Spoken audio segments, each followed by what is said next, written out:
problem with people who are speculating using options, and I'm talking primarily about the people who buy options to try to profit from the speculation of the stock going up or the stock going down. And we haven't talked about puts yet. Puts are actually options that you can also purchase if you believe IBM stock is going down.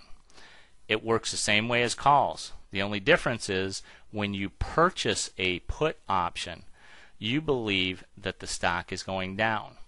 So if you were to purchase the 125 strike price option on IBM and you purchased one put for $3.60, if IBM fell $5, then this whole bluish gray in the money options would shift up $5, and you would have a profit of, if you were to sell it, of $6.60 minus the $3.60 that you purchased it for, and you would make a profit of $3. Okay?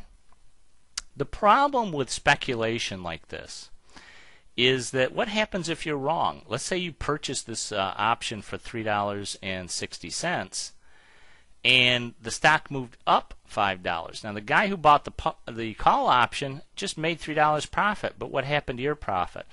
Well, this will all shift down, and you know if the price of IBM is at $130, then your option that you purchased for $360, you're only going to be able to sell for $1.55. Now you've lost $2.05. How come you didn't lose as much as you would have made if the price went up? Well, there's lots of different reasons for that. Number one is the probability of if the stock did move down to 120, the probability that it would stay a little bit lower is higher than if it went up $5. So in other words, if you purchase the put option at $3.60, the stock dropped $5. Well, now your option is now worth $6.60 if you were to sell it in the market.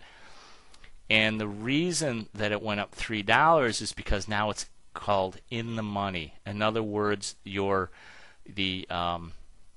strike price of 125 now is $5 higher than the actual stock price, and the market makers consider that a higher probability that in fact it will stay, it will expire in the money, that the option will expire at a point where it is profitable.